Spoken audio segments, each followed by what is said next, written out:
Berita wilayah diteruskan dengan lintas langsung studio mini dari Sabah.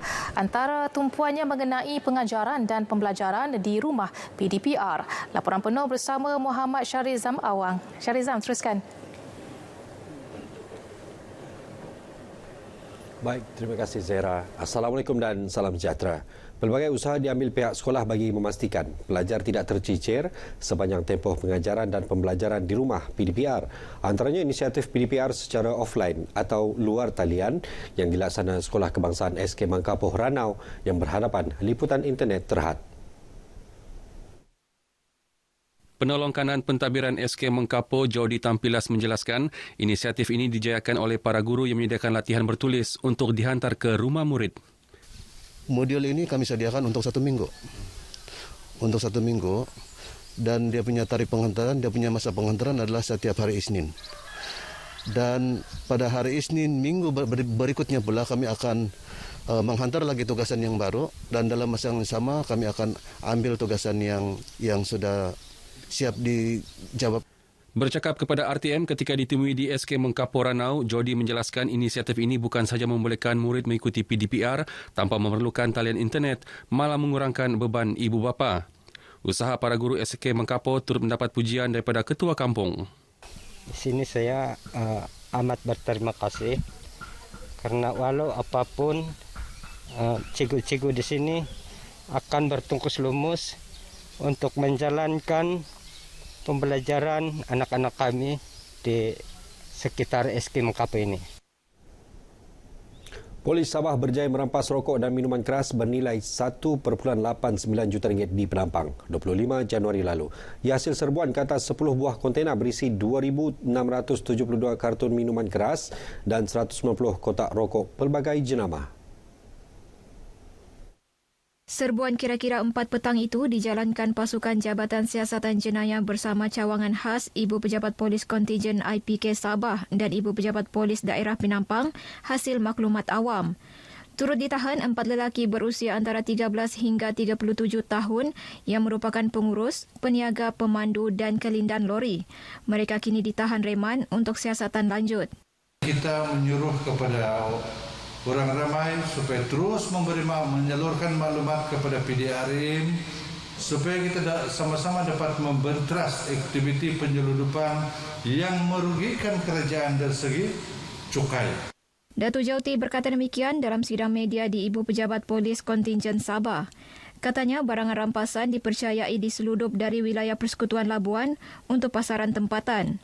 Kes disiasat mengikut Seksyen 135-1-D Akta Kastam 1967. Hari ini genap 21 tahun pengisytiharan Kota Kinabalu sebagai bandaraya. Berkonsepkan Bandaraya Peranginan Semula Jadi, bandaraya yang ditadbir oleh Dewan Bandaraya Kota Kinabalu DBKK ini terus membangun setanding bandaraya lain di Malaysia. Untuk perkembangan lanjut, kita bersama wartawan Sarifah Munazrah Sarip. Dengan kawasan pentadbiran seluas 351 km persegi merangkumi sub-daerah dan pekan-pekan kecil termasuk Tanjung Aru, Kepayan, Luyang, Likas, Inanam, Menggatal, Telipok dan Sepanggar, DBKK telah mencatatkan kemajuan dan pembangunan ketara. Sepanjang tempoh 21 tahun ini, semakin banyak pusat komersil dan taman perumahan dibangunkan. Begitu juga kemudahan infrastruktur dan taman-taman awam demi keselesaan warga bandaraya Kota Kinabalu. Tidak dinafikan penularan pandemik COVID-19 sejak Mac tahun lalu turut memberi kesan kepada DBKK khususnya menjejaskan kehadiran pelancong ke ibu negeri.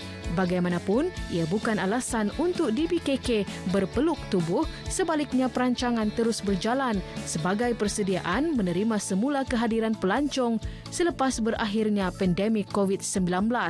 Juga kami ingin memantapkan perkhidmatan khusus dari segi pembersihan Kota Kinabalu. Sebagai contoh, kita dalam proses mewujudkan community waste disposal, pengurusan sisa di kawasan-kawasan setinggan misalnya, dan juga di kawasan-kawasan kampung tidak boleh dipandang remeh. Perkhidmatan yang disediakan turut dipelbagaikan demi kemudahan awam, khususnya pembayar cukai.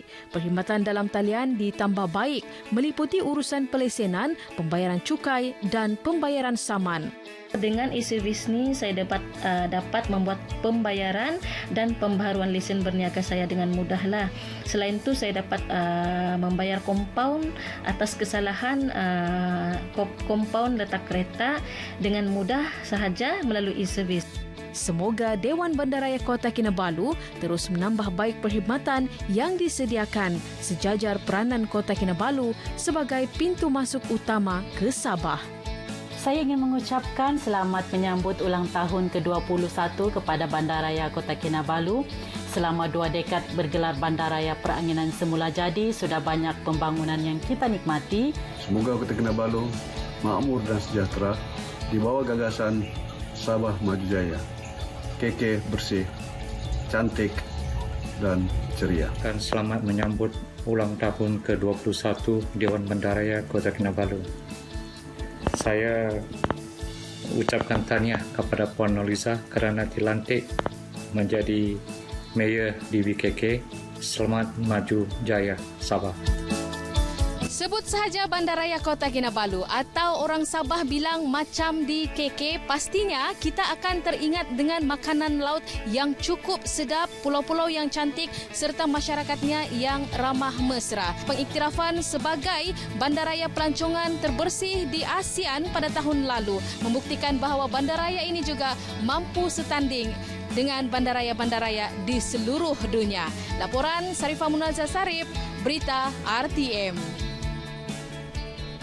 Situasi semasa wabak denggi di Sabah. 6 lagi kes baru dikesan semalam menjadikan jumlah kumulatif wabak bawaan nyamuk Aedes itu kini 136 kes.